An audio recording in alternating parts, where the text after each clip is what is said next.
Innal hamdalillah nahmaduhu wa nasta'inuhu wa nastaghfiruh wa na'udzu billahi min syururi anfusina wa min sayyiati a'malina may yahdihillahu fala mudhillalah wa may yudlil fala hadiyalah. Asyhadu an la ilaha illallah wahdahu la syarikalah wa asyhadu anna Muhammadan abduhu wa rasuluh. Allahumma salli ala Muhammad wa ala ali Muhammad kama sallaita ala ali Ibrahim wa barik ala Muhammad wa ala ali Muhammad kama barakta ala ali Ibrahim innaka Hamidum Majid. Qala Allah ta'ala fi kitabihil karim, a'udzu billahi minasy syaithanir rajim. Ya ayyuhalladzina amanu taqullaha haqqa tuqatih wa la tamutunna illa wa antum muslimun. Al-ayah. Wa qala aidan, a'udzu billahi minasy syaithanir rajim. Wa id akhadallahu mitsaqan nabiyyina lama ataitukum min kitabin wa hikmah summa ja'akum rasulun musaddiqan lima ma'akum la tu'minunna bihi wa la tansurunnah. Qala aqrartum wa akhadtum ala dhalikum isri qalu aqrarna qala fashhadu wa ana ma'akum minas syahidin. Al-ayah. Wa qala Rasulullah sallallahu alaihi wasallam, fa inna khairal hadis kitabullah wa khairul hadi hadi Muhammad wa syarrul umur muhdatsatuha wa kullu bid'atin dalalah wa kullu dalalatin finnar. Ma'asyiral muslimin, jamaah Jumat yang insyaallah dimuliakan Allah. Alhamdulillah, siang ini kita kembali bisa memenuhi seruan untuk melaksanakan sholat Jum'ah di masjid yang kita cintai ini, Masjid Al-Hidayah. Alhamdulillah, dengan nikmat iman dan Islam, dengan karunia sehat dan sempat, sebelum adzan dikumandangkan kita pun sudah memenuhi saf-saf di masjid ini. Insyaallah segala kebaikan, rahmat, barokah dan ridha dari Allah akan kita dapatkan dikarenakan kita bersegera untuk memenuhi seruan Allah ini. Jamaah yang dimuliakan Allah, saat ini kita berada di bulan Rabiul Awal, bulan yang dikenal sebagai bulan lahirnya Rasulullah Muhammad sallallahu alaihi wasallam, yang pada usia 40 tahun Allah mengutusnya, Allah mengangkatnya untuk menjadi nabi dan rasul bagi semesta alam. Berbeda dengan para nabi dan rasul sebelum Rasulullah sallallahu alaihi wasallam. Jika sebelum Rasulullah sallallahu alaihi wasallam nabi dan rasul hanya diutus oleh Allah kepada kaumnya saja. Nabi Musa alaihissalam hanya diutus untuk kaumnya Bani Israel. Nabi Dawud alaihissalam diutus untuk kaumnya Bani Israel. Nabi Zakaria, Nabi Yahya alaihissalam diutus oleh Allah untuk kaumnya Bani Israel. Dan terakhir ditutup oleh Nabiullah Isa alaihissalam, diutus oleh Allah juga hanya untuk kaumnya Bani Israel. Karena itu di dalam Al-Quran Allah berfirman, wa idh qala Musa wa idh qala Isa ibn Maryam ya Bani Israel inni rasulullahi ilaikum musaddiqan lima baina yadayya minat taurah wa mubasyshira bi rasuli ya'ti min ba'di ismuhu Ahmad falamma ja'ahum bil bayyinat qalu hadza sihrun mubin. Dan ingatlah ketika Isa putra Maryam berkata kepada kaumnya, Ya Bani Israel, wahai Bani Israel, inni Rasulullah ilaikum. Sesungguhnya aku ini adalah utusan Allah kepada kalian. Musaddiqan lima baina yadayya minat Taurah. Aku membenarkan apa yang sudah ada di tangan kalian. Karena Bani Israel alaihissalam sebelum diutusnya Nabi Isa alaihissalam, sudah banyak nabi dan rasul yang diutus kepada Bani Israel. Salah satunya adalah Nabi Musa alaihissalam yang Allah berikan kepada beliau kitab Taurat. Aku diutus kepada kalian untuk membenarkan dengan apa yang ada di tangan kalian. Musaddiqan lima baina yadayya minat Taurah. Itu tugasku yang pertama.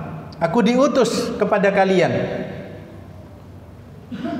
Risalah yang aku bawa, syariat yang aku bawa, semuanya berlandaskan dengan apa yang sudah ada di tangan kalian, yaitu Taurat. Dan aku diutus oleh Allah yang kedua, wa mubasyshira, memberi kabar gembira kepada kalian, bi rasuli, dengan seorang rasul, ya'ti mim ba'di, yang akan datang sesudahku, ismuhu Ahmad, namanya adalah Ahmad. Tapi begitulah watak dari Bani Israel. Jangankan Nabi Isa alaihissalam yang memang tidak dikehendaki oleh Bani Israel, bahkan dimusuhi oleh kaumnya sendiri, Nabi Musa alaihissalam pun tidak lepas dari pembangkangan yang dilakukan oleh kaumnya Bani Israel. Karena itu Al-Quran mengabadikan falamma ja'a, maka ketika Nabi Isa sudah mengatakan seperti itu, aku memberikan kabar gembira kepada kalian akan datangnya seorang nabi sesudahku, yaitu Ahmad.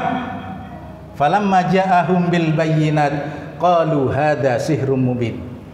Nabi Isa sendiri ditertawakan, dan ketika nabi yang dibisyarahkan, yang dikabarkan oleh para nabi dan rasul baik dari golongan Bani Israel ditutup terakhir oleh Nabi Isa alaihissalam, betul-betul datang nabi tersebut, maka Bani Israel pun mengatakan ini adalah sihir yang nyata.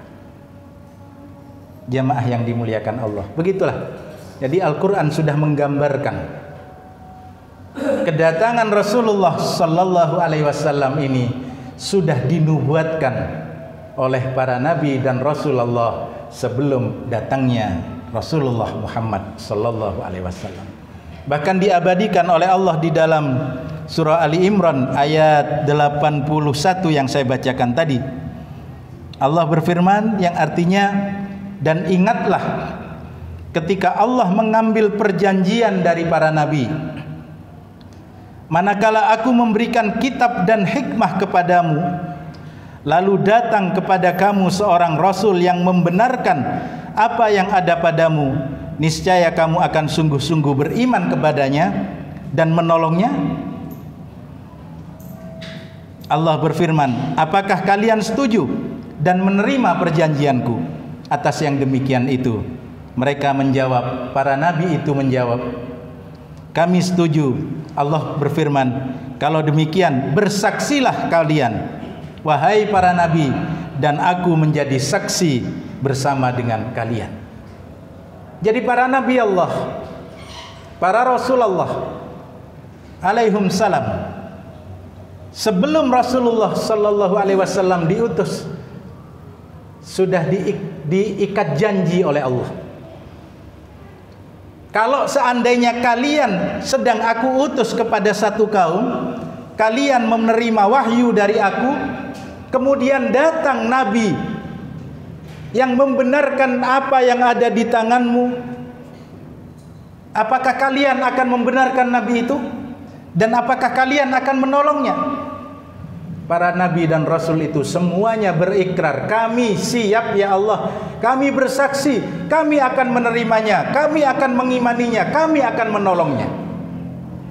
Jadi seandainya ketika Nabi Musa alaihissalam diutus Kemudian Allah menakdirkan Rasulullah Muhammad sallallahu alaihi wasallam pada waktu itu diutus.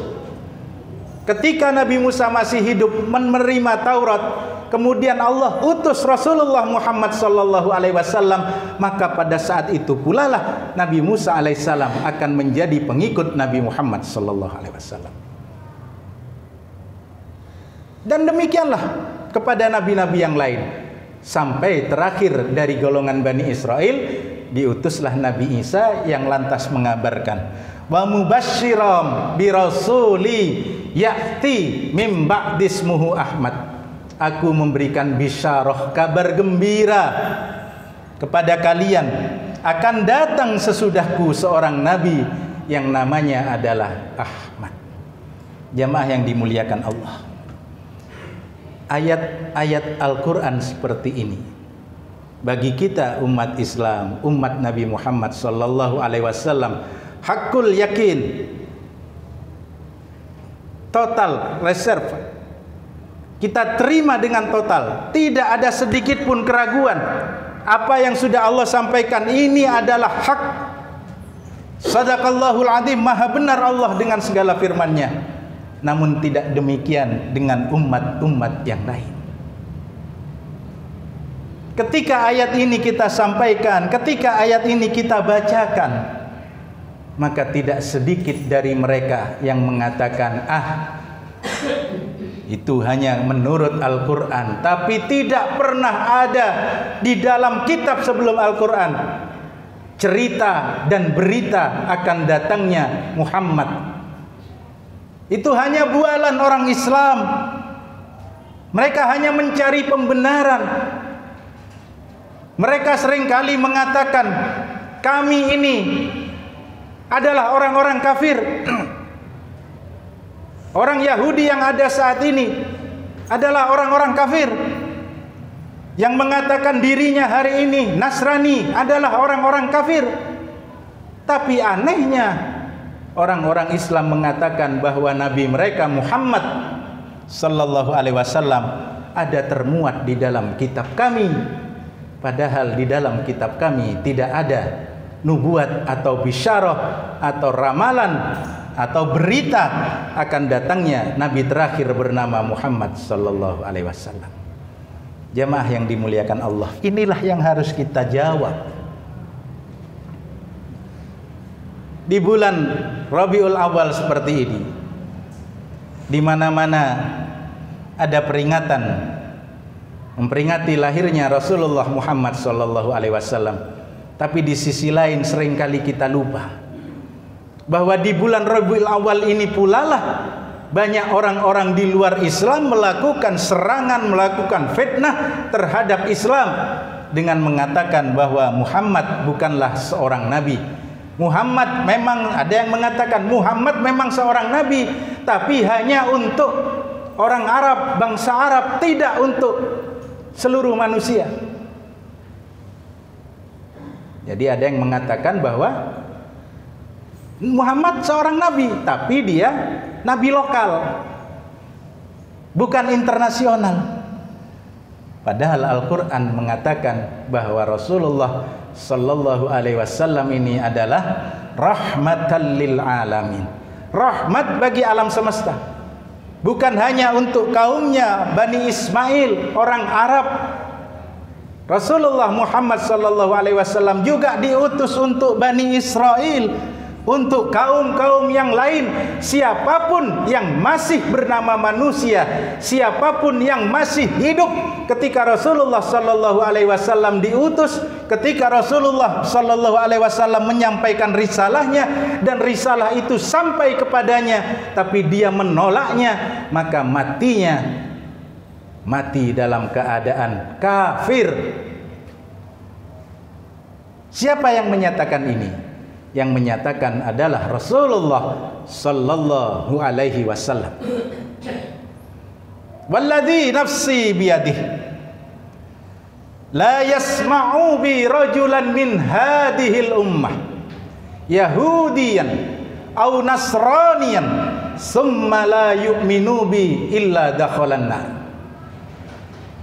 demi Allah yang jiwaku berada di dalam genggaman kekuasaannya, la yasma'u bi rajulan min hadhil ummah, tidaklah mendengar laki-laki dari kalangan umatku ini tentang aku, tentang kedatanganku, tentang kenabianku, tentang risalah yang aku bawa.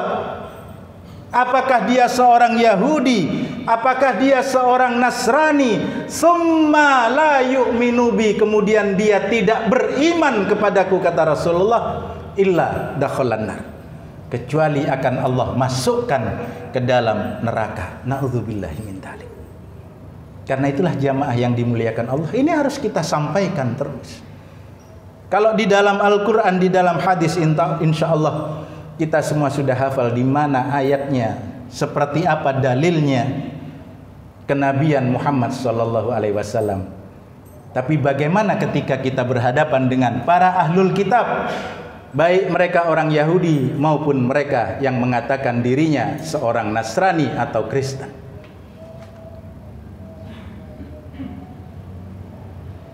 Pada kesempatan ini akan saya tunjukkan satu persatu. Dan pada Jumat ini akan saya ambil dari nubuat yang tertua, nubuat yang paling awal yang disampaikan oleh Nabi Musa alaihissalam. Firman Allah kepada Nabi Musa alaihissalam di dalam kitab Ulangan pasal 18 ayat 18 yang berbunyi, Allah berfirman melalui Nabi Musa alaihissalam, seorang nabi akan kubangkitkan bagi mereka dari antara segala saudara mereka, seperti engkau ini. Aku akan menaruh firmanku dalam mulutnya, dan dia akan mengatakan kepada mereka segala yang kuperintahkan kepadanya.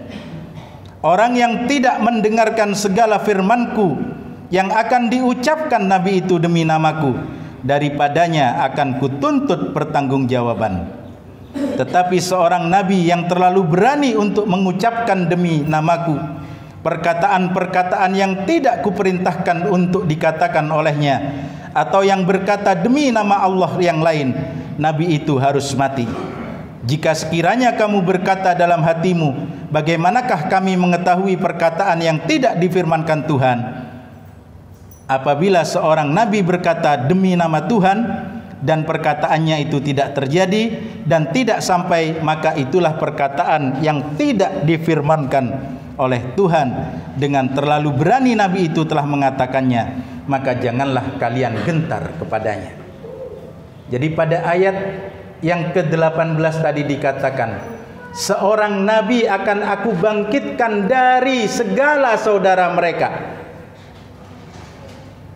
Jadi syarat nabi yang terakhir itu yang Allah firmankan kepada Nabi Musa alaihissalam adalah berasal dari segala saudara Bani Israel.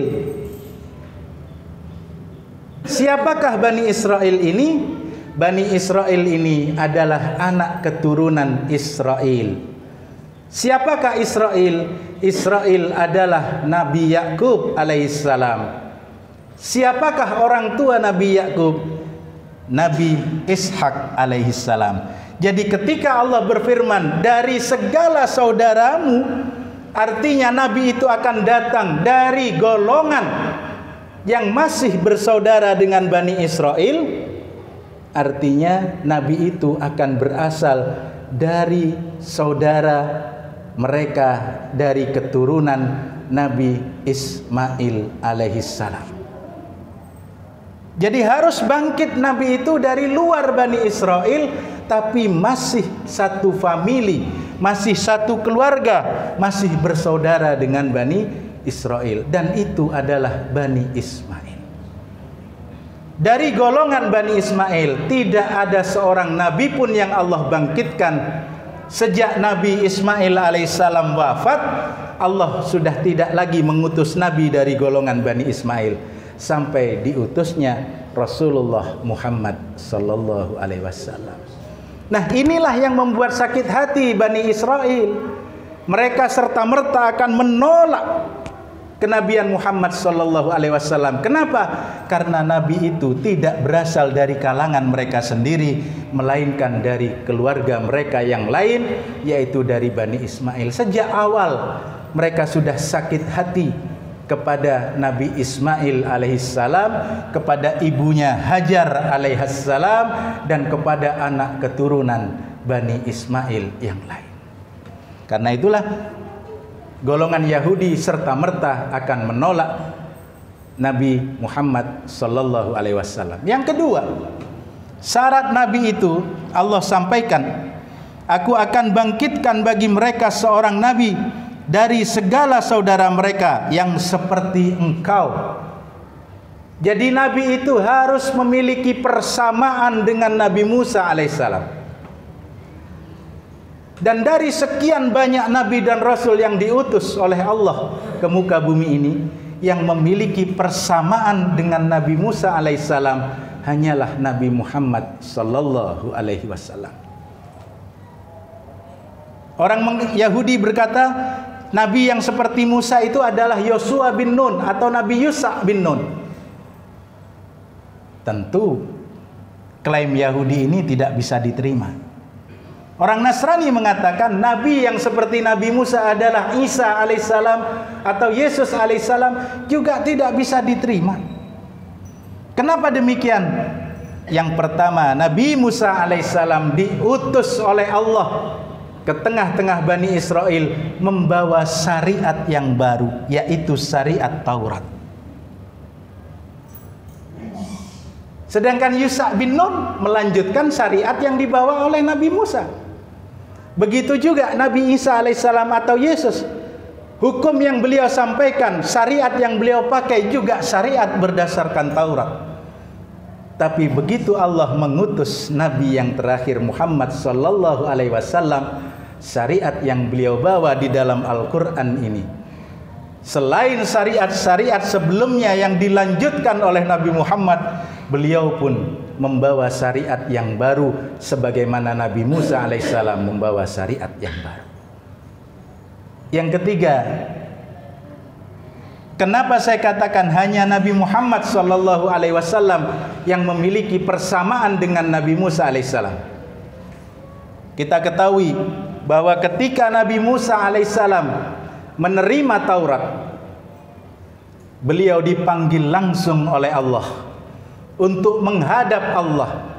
Beliau menerima wahyu langsung di Bukit Tur Sina. Selama 40 hari beliau berada di Bukit Tur Sina untuk menerima wahyu langsung dari Allah. Dan belum ada satupun nabi yang seperti Nabi Musa alaihissalam kecuali Nabi Muhammad sallallahu alaihi wasallam. Ketika peristiwa Isra dan Mi'raj, Allah panggil Muhammad sallallahu alaihi wasallam untuk melaksanakan Isra dan Mi'raj dan menerima langsung perintah salat 5 waktu.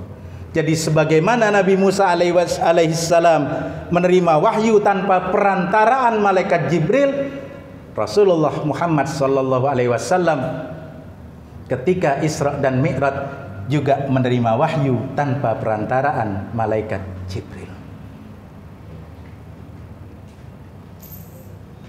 Jamaah yang dimuliakan Allah, apa yang saya sampaikan ini juga diperkuat oleh kitab yang mereka pegang sampai hari ini. Sebagaimana yang disebutkan di dalam kitab Ulangan pasal 34 ayat 10. Dan dari Bani Israel sudah tidak bangkit lagi seorang nabi yang seperti Musa yang dikenal oleh Allah wajah dengan wajah. Artinya apa? Dari nabi-nabi Bani Israel sejak sepeninggalnya Nabi Musa digantikan oleh Nabi Harun alaihissalam, digantikan oleh Nabi Yusa alaihissalam, digantikan oleh Nabi Dawud, digantikan oleh Nabi Sulaiman, diganti oleh Nabi Zakaria, diganti oleh Nabi Yahya, dan terakhir diganti oleh Nabi Isa alaihissalam. Tidak ada satupun yang menerima wahyu langsung face to face, bertatap muka. Tapi mohon maaf, jangan disamakan dengan kalau saya dengan panjenengan bertatap muka, Pak. Ya. Artinya apa? Tidak melalui perantara malaikat pembawa wahyu. Allah langsung sampaikan firman-Nya kepada Nabi Musa, dan begitu pun Nabi Muhammad sallallahu alaihi wasallam menerima wahyu langsung tanpa perantaraan malaikat Jibril ketika peristiwa Isra dan Mi'raj.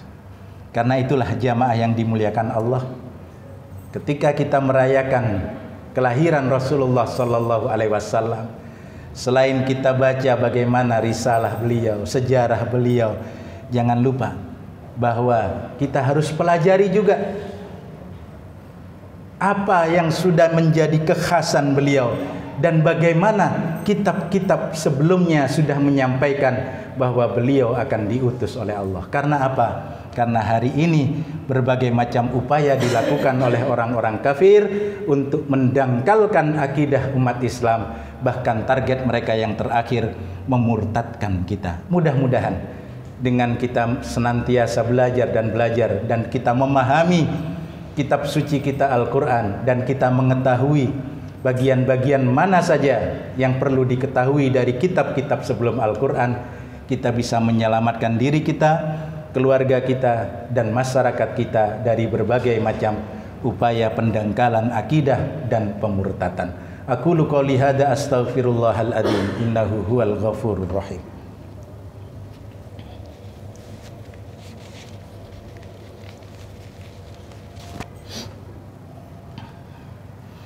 Alhamdulillahi rabbil alamin, wassalatu wassalamu ala asrafil anbiya wal mursalin, wa ala alihi wa sahbihi wa man tabi'ahum bi ihsanin ila yaumiddin. Asyhadu an la ilaha illallah wahdahu la syarikalah, wa asyhadu anna Muhammadan abduhu wa rasuluh. Qala Allah ta'ala fi kitabihil karim, a'udzu billahi minasyaitonir rajim. Ya ayyuhalladzina amanu taqullaha wal tandur nafsum ma qaddamat liqad wattaqullaha innallaha khabirum bima ta'malun. Al-ayat.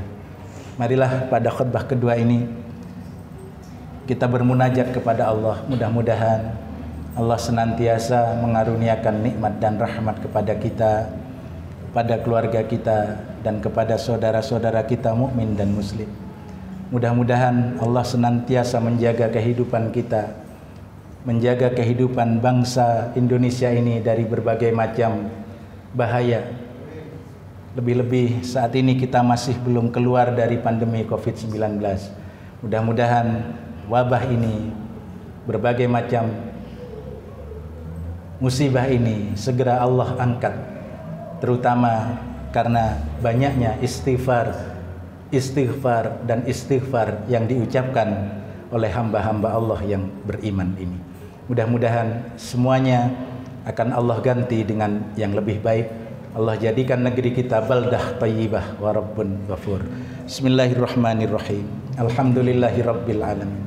Allahumma salli wa sallim wa barik ala Muhammad wa ala ali Muhammad. Rabbi ghfirli wa li walidayya warhamhuma kama rabbayana shaghira. Rabbi ghfirli wa li walidayya warhamhuma kama rabbayani shaghira. Rabbi ghfirli wa li walidayya warhamhuma kama rabbayani shaghira. Allahumma ghfir lil muslimina wal muslimat wal mu'minina wal mu'minat al ahya'u minhum wal amwat innaka sami'un qaribun mujibud da'wat ya qadiyal hajat. Rabbana hab lana min azwajina wa dhurriyyatina qurrata a'yun waj'alna lil muttaqina imama. Rabbana atina fid dunya hasanah wa fil akhirati hasanah wa qina adzabannar. Allahumma ansurna wansur ikhwananal muslimin. Allahumma ansurna wansur ikhwananal muslimin. Allahumma ansurna wansur ikhwananal muslimin al mujahidina fi kulli makan wa fi kulli zaman ya aziz ya jabbar ya arhamar rahimin. Rabbana atina fid dunya hasanah wa fil akhirati hasanah wa qina adzabannar. Subhana rabbika rabbil izzati amma yasifun wa salamun alal mursalin walhamdulillahi rabbil alamin. Assalamualaikum warahmatullahi wabarakatuh.